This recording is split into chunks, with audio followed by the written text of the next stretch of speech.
water interacts with the residues, the remaining stuff in the mines, there are remnants of toxic heavy metals, of acids used in the mining processes, naturally occurring acidic materials, and also radioactive contamination, which, because we had lots of uranium in our gold mines, is still impacting on that water. Okay, steadily the water rises to the surface, and there's a danger of that water cascading into our environment, into our water supplies, our river basins. But in the case of the central Witwatersrand area, which they're thinking will take another year or so, as this water rises to the surface, it's going to start eroding buildings and urban areas, and even things like Gold Reef City.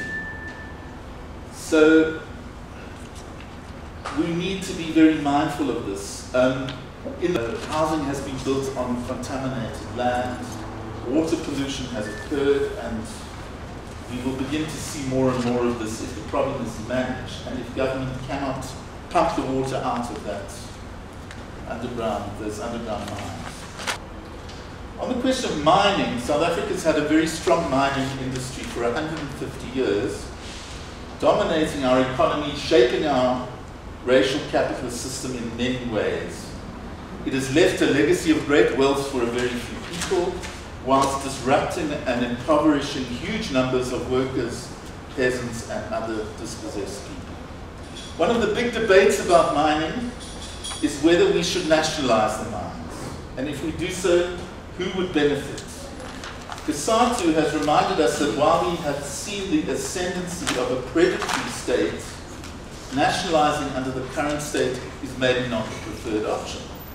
The debate needs to happen more vigorously, though, focusing on the question of how to deal with ownership of the minerals, of mining technology and who controls that, how we maximize the revenue to the state and to the tax system of our mining, how to root out corruption and collusion within the industry, and how to deal with the very bad legacy of environmental damage.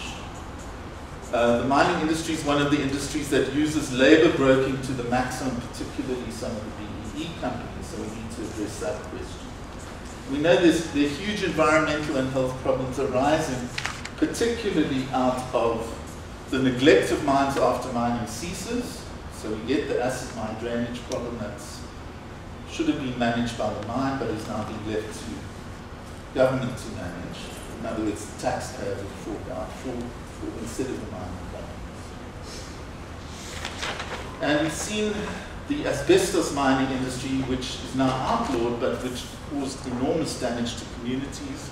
And you know, in some communities, playgrounds, schools are constructed out of asbestos waste and are still having an impact on people's health. So we need greater discussion about how much to regulate the mining industry, who pays for the pollution and the health impacts, and to try and bring the mining industry into becoming more responsible for its actions.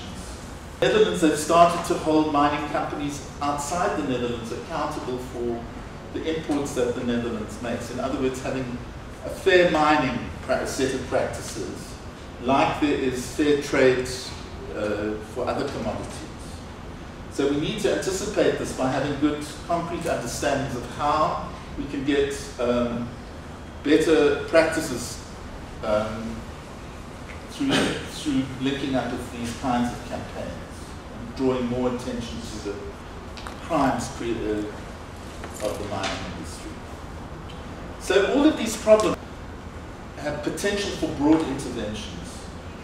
In the 90s, we relied on the strength of the environmental justice movement, which at one stage had over 500 affiliated organizations, ranging from, yes, volunteer organizations and NGOs, but also to civics and trade union branches. This movement was dissipated in the early 2000s and has never effectively been regrown. At the same time, new struggles have emerged of people wanting access to land, people affected by urban pollution problems, people negatively affected by the mining industry, people struggling for electricity, water, and housing. How is it that these struggles have not always been connected? Is there a role for the CBL in helping to effect such unity? And is there a role for the trade unions in providing a significant part of the leadership of more unified struggles around these questions? At times you've seen some glimmers of leadership on questions like electricity tariffs going up, but these have petered out too quickly. We've not really seen trade unions intervening in public policy processes and arenas where there's some opportunities to create some political space for interventions. Yeah. So while on the surface these interventions may seem a little bit reformist, at the same time they are defensive of the working class and the rural poor and give participants policy experience in a way that could prefigure their involvement in more radical changes as power shifts. Finally, we should remember that some of the issues mentioned earlier cannot only be resolved at local or national level, but some need a global response or a continental, regional response.